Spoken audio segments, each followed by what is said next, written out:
This is KSL Sports Live, broadcasting from the Mountain Home Services studios. The Cougars, Aggies, and Utes are going dancing. Let the madness begin. Thanks for staying up with us. We'll show you who they're playing and where coming up. Yeah, we also are going to check in with the Utah Jazz, officially the last place team in the NBA, playing some familiar faces in Minnesota, but this time there's actually a little bit of incentive to win for a change. Yeah, but we begin north of the border where the Utah Hockey Club had plenty of incentive, fighting for a Stanley Cup playoff spot in their first year in the NHL. A game tonight against the Canucks could make or break their hopes. Also a win, and Utah would pull within 2 points of the Canucks for that final wild card spot. A loss puts them 6 points back with just 15 games remaining. Too early for a must-win. You could tell how important this game was from puck drop. The teams combined for 10 penalties, 22 penalty minutes. A lot of them for roughing. The first period was quiet offensively. Utah had a couple good shots. Gunther had a shot. Another close one in the first period, but Utah just could not score. How about Karel Vejmelka? He had another great night. Didn't allow a goal in the first period. He ended up stopping 18 of 19 shots in the game. He has been spectacular. The action picks up in the second period. A lot of power play opportunities for the Canucks, and they take advantage on this one. 2:37 into the second, Quinn Hughes scores, and the Canucks take the lead. Utah would finally score about 10 minutes later. Wraparound shot and a goal! And Kevin Stenlund has tied it at 1. Take another look at this. This is an incredible pass by Nick Bjugstad. Sets up Kevin Stenlund for the goal. We go to the third period of this massive game, all tied up at 1. Logan Cooley's been quiet lately. Didn't have a point in the last 6 games. Well, he's back tonight and with a bang. And a shot. Big save. Rebound. They score! Logan Cooley! And the smile is back. And the lead, 2-1 here tonight in Vancouver. You can see the emotion. You know how much that means for Logan Cooley, and man, did Utah need that. A 2-1 lead in the third period. Utah would face adversity in the final period. Clayton Keller called for high sticking and a double minor, so he would head to the penalty box for 4 minutes. Are you kidding me? He was the one that was pushed. So instead of having let down, the team stepped up. How about Karel Vejmelka? One stop after another. Alex Kerfoot had some key plays in this penalty kill. Special teams stepping up. They killed the 4-minute penalty, and then Keller will get the last laugh with an empty net in the final minute. Schmaltz is out. Keller looks to the empty net. He scores. Clayton Keller. And the bench erupts here in Vancouver. What a night for the Utah Hockey Club. The captain seals the victory in what might be the most important win of the season, a 3-1 win. Utah leaves BC with 2 points. The Canucks, you get none. Utah gets goals from Keller, Cooley, and Vejmelka was outstanding once again. They now head to Alberta, east to Alberta, to face the Edmonton Oilers on Tuesday as this playoff push continues. Coming off the Seattle game where we really didn't play very well against a team that obviously we're fighting with for the playoff spot. They're 4 points ahead of us. It doesn't get much bigger than that. And to come into their barn, I thought they had a good push in the first there. They're trying to get the crowd into it. We didn't let it phase us and found a way to get 2 points. The message for that game is we earned the right to be in that game. We worked hard for all season long, for 60-some games, to earn the right to be in the game where it can make the difference in the standing. So just now we just get what we earned. So let's go out there and enjoy it and embrace it and go all in that. Well, the Utah Hockey Club also paying attention to this one tonight between the Ducks and the Blues. Blues already with a 2-0 lead in the second period when Dylan Holloway unloads the one-timer on the power play. His 22nd of the season, Blues up 3-0. Then late in the second, Blues skating shorthanded, no problem for Matthew Joseph. Rockets went into the net for the 5-1 lead. The Blues scored twice more in the third, a big 7-2 win over the Ducks. So here's the lay of the land for that final wildcard spot in the Western Conference. Vancouver and Utah have 15 games left on the season. The Canucks still in that wildcard spot with 73 points. The Blues also have 73, but one less game to play. And the Flames, they may have the advantage here. 71 points with 17 games left to play. Up next for Utah, though, is Tuesday in Edmonton. Minnesota suddenly in view there. That's something to watch as well. All right, now back to March Madness. The BYU Cougars are in the NCAA Tournament for the 32nd time. Getting there hasn't been a problem over the years. Winning in the tournament has been. Their last tournament win was in the first four in Dayton back in 2012. Yeah, the last time they advanced to the round of 32, we have to go back to Jimmer when he led the Cougars to the Sweet 16 in 2011. This team has the talent to make a similar run, though. There's the reaction from the Cougars. That's the opponent. That run will start in Denver Thursday. BYU, the 6th seed in the East region, where Duke is the number 1 overall seed. They'll take on the A-10 champs, the VCU Rams, coached by Ryan Odom, who's the former head coach of Utah State, of course, led the Aggies to an NCAA tournament appearance just 2 years ago. And their star player is former Aggie Max Shulga, who played for the Aggies in the NCAA tournament in 2023. Yeah, just excited, regardless of what seed we got. Excited. I've always, like probably most people that are into sports, just been a huge fan of March Madness my whole life as a kid and even an adult. So to be able to be a part of it, kind of surreal, to be honest with you, to kind of hear our name called on the show and be able to just be a part of it. This year just feels different. I feel like every guy on the team loves each other. The way we play, like the bench energy is great. On the court, everybody's playing for each other. There's no agenda. I'm pumped. It's my last time playing in March Madness, and so it's like a dream come true to be able to be back at this stage. Like that we're in Denver. Like the fact that we are close to home. I think that's certainly where I kind of had my eye. So that was something that I was happy about. The Cougars and Rams will face off Thursday in Denver, tip time 2:05 Mountain on TNT. The winner advances to face either the 3 seed Wisconsin or the 14 seed Montana. You can see the path there for BYU. The Utah State Aggies, they've qualified for 6 of the last 7 NCAA tournaments. Jared Calhoun, the 4th head coach in that span to lead Utah State to March Madness.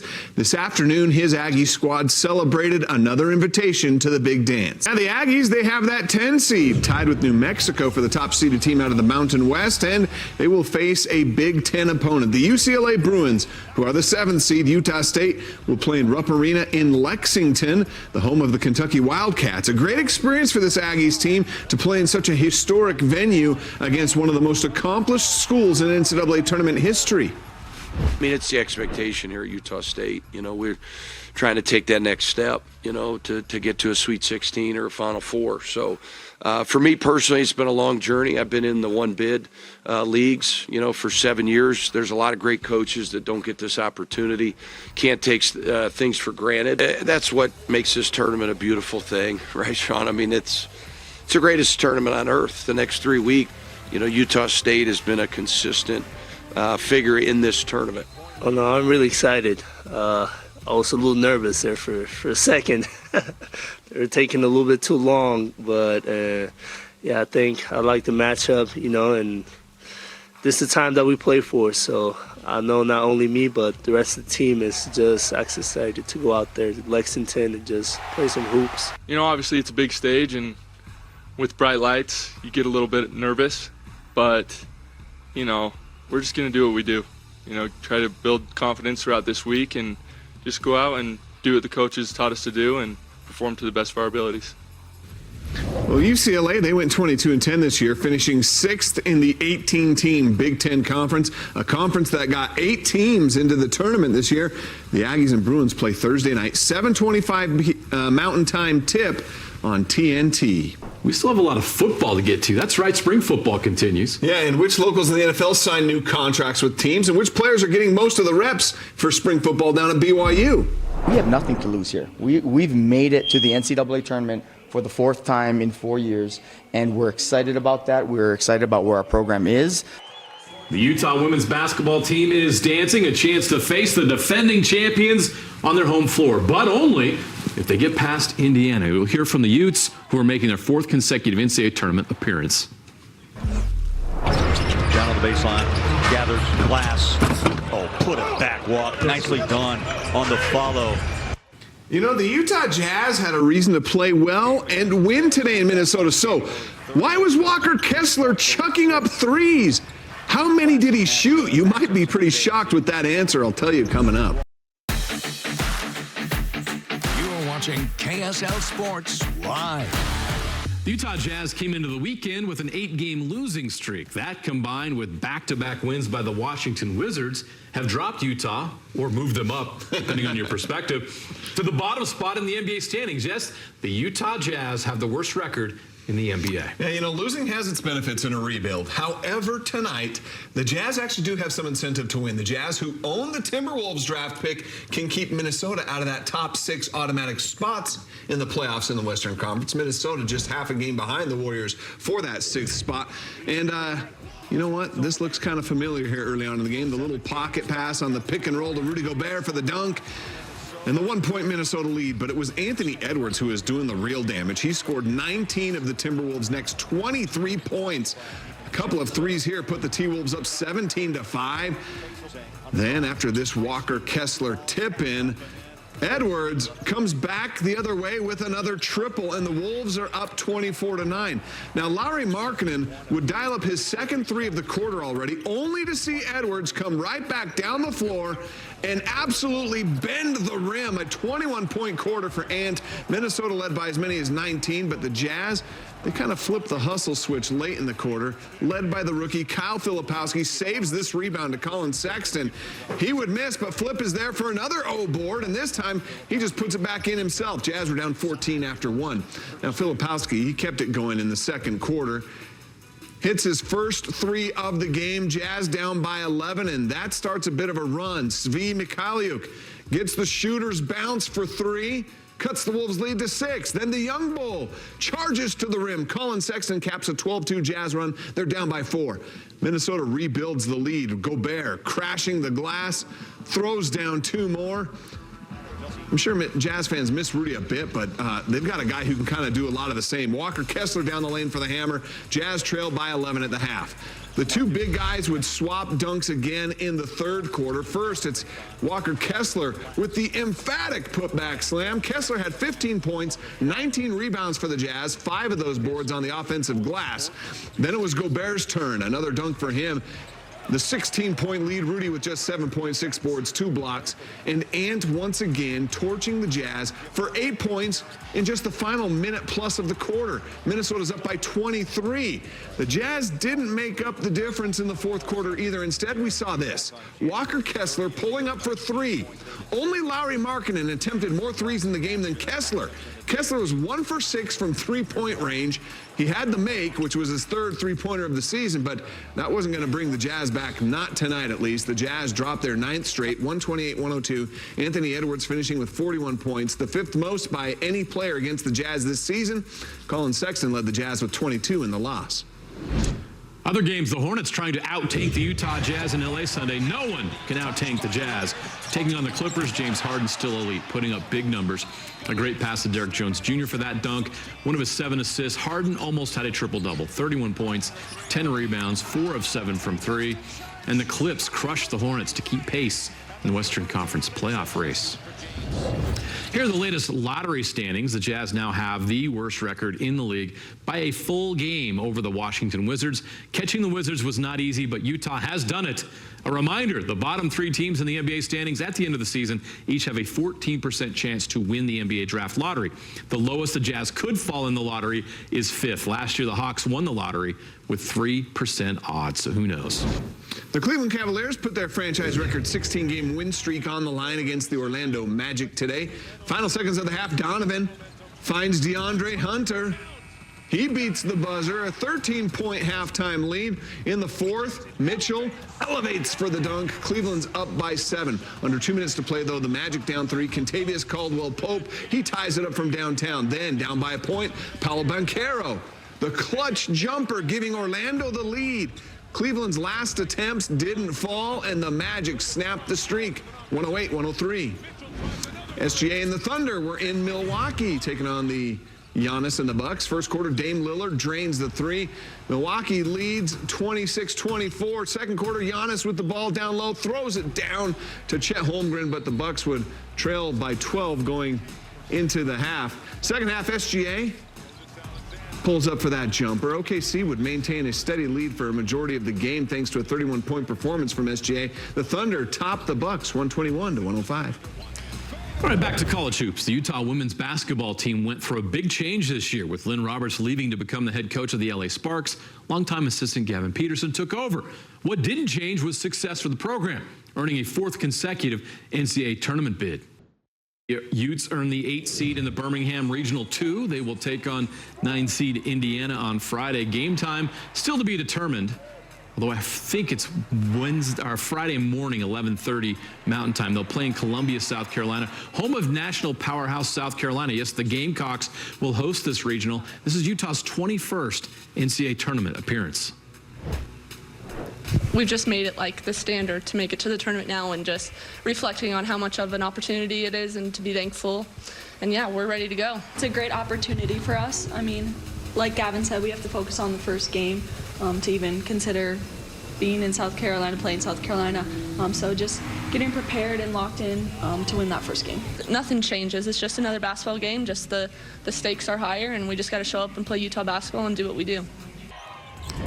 So here is a look at the bracket. You can't overlook Indiana, but we all see what lies ahead. They mentioned it there.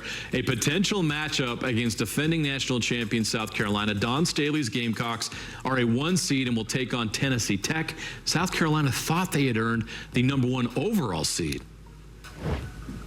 We have nothing to lose here. We've made it to the NCAA tournament for the 4th time in 4 years, and we're excited about that. We're excited about where our program is, the foundation, and where we are, and where it's going to continue to go. So we have nothing to lose. I mean, we're going to be playing in South Carolina.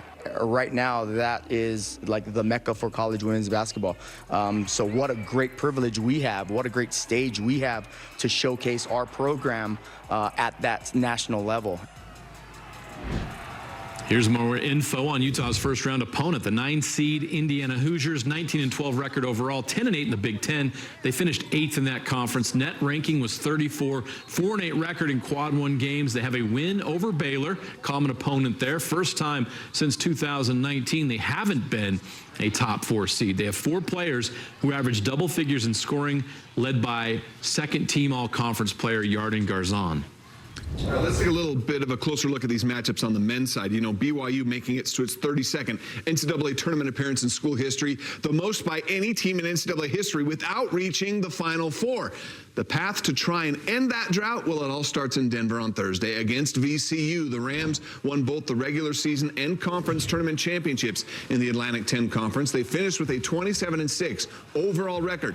The metrics, they like the Rams too, a team that finished 31st in the net. That's just 6 spots behind where BYU's at. Their best win of the season, well, you could say it was against Colorado State on a neutral court early in the year. That was a quad 1 win. The Rams are led by former Utah State guard Max Shulga, who averages 15 points and 4 assists per game. I heard they're really good at defense, so it's going to be a great matchup. But I feel like we're battle-tested just with our conference in the Big 12, and I'm excited to play against a really good VCU team. Don't know a ton about them other than the fact, you know, what I've learned here quickly. Good defensive team. You know, they're a team that, tries to turn people over. They do a good job on the offensive glass as well. A couple good friends of mine coach in that league. John Lenahan coached in that league last year. So there is a certain level of familiarity, within our staff that we'll definitely lean on. BYU and VCU tipping off on Thursday afternoon, 2:05 Mountain Time at Ball Arena in Denver. The winner here will advance to face either Wisconsin or Montana in the East region. That game will be played earlier in the day at 11:30 a.m. Utah State Aggies are making their 25th NCAA tournament appearance Thursday in storied Rupp Arena in Lexington, Kentucky, against a storied program in UCLA. There's going to be a winner and a loser. We got nothing to lose. Let it rip, man. If you're open, shoot it. Play as hard as you possibly can. Understand, you could lose the game. Don't be afraid to fail. I know they're big. I know they got some big guys, and, we've watched a few of their games, but I'm excited to get in the film room and, see what we can do and see what matchups we want. UCLA is battle tested. They've got really, really physical guards. They got a physical front court. We're going to have to try to speed them up and get this game moving. That's how we want to play anyways. And just keep it real simple. Okay, we got to win Thursday. You don't think about anything else. We got to win Thursday. All that matters is preparing for Utah State. Jared Calhoun's a close friend of mine. I was actually counseling him 2 weeks ago on his contract extension. And we laughed about this being a possibility. So we've already been texting, can you believe this?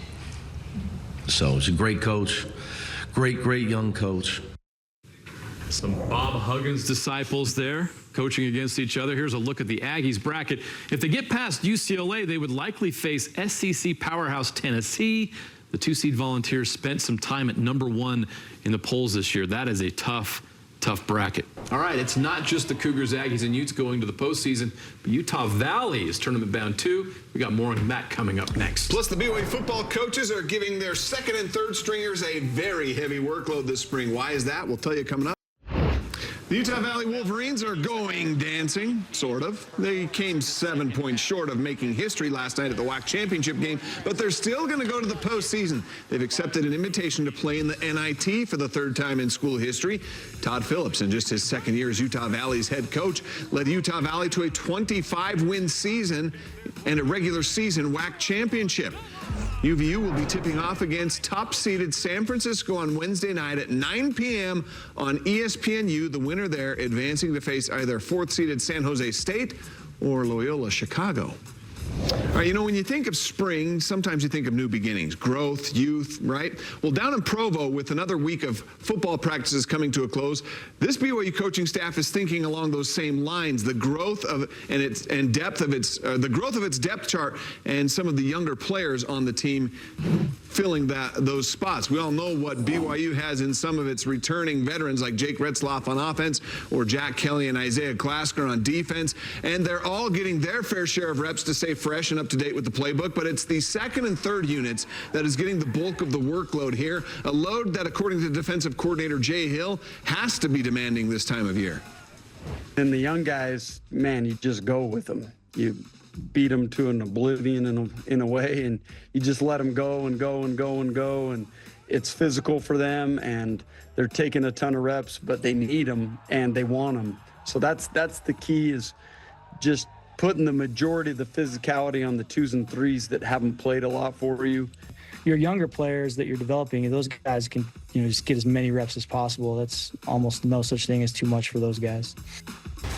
Utah Hockey Club goalie Connor Ingram has taken an indefinite leave from the team. In a public note to hockey fans this week, he explained that he's still hurting and not in a good place since the passing of his mother earlier this season.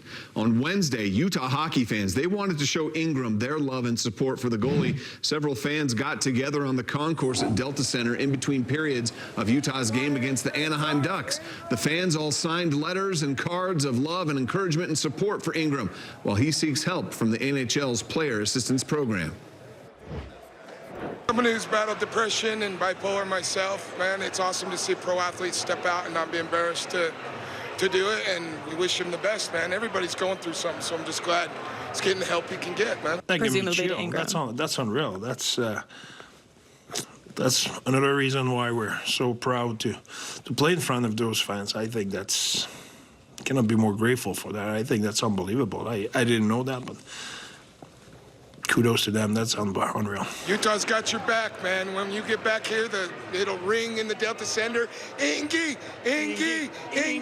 Utah has you all day. We have his back.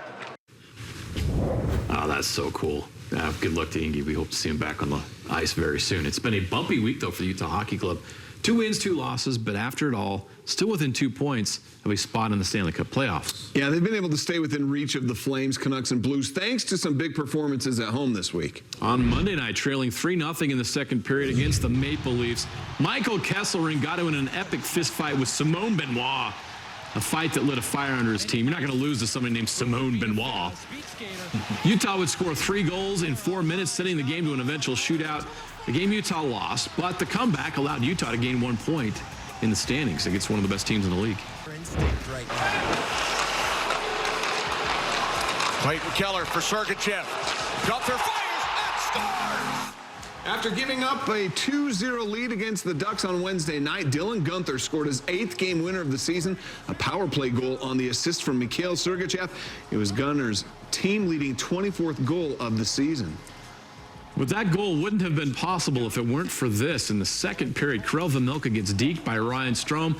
He looked to have an open shot at goal, but look at this. Mikhail Sergachev, the kick save to keep it out of the net.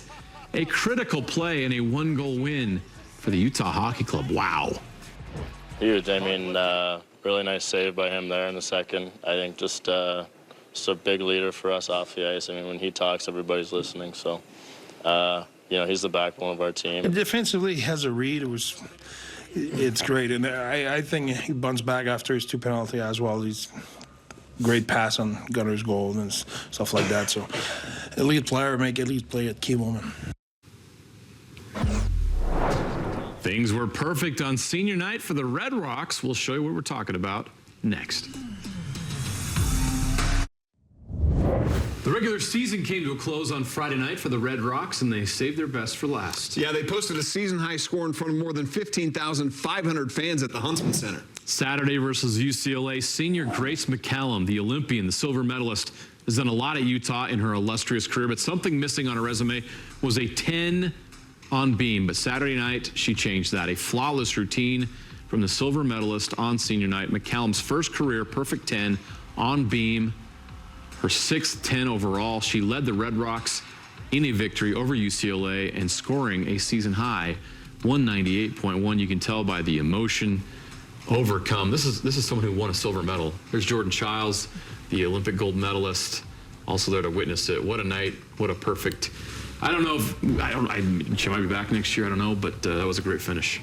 Yeah, another Red Rock that deserves some praise. How about sophomore Ella Zerbis? Look at what she's doing. She opened up about her struggles with performance anxiety earlier in the season. Part of the way she's battled that anxiety is by homework. That's right. She was doing homework at the meet to calm her nerves. Coach Carly Dockendorf gave Zerbis an anatomy test to fill out before her floor routine. Must have worked because she went out there and hit 9.9 or higher on floor in her last 4 meets. Tell you what, an anatomy test isn't going to help me do any better at anything. Good for her. That's awesome. Good for the Red Rocks. Can't wait to see what's next.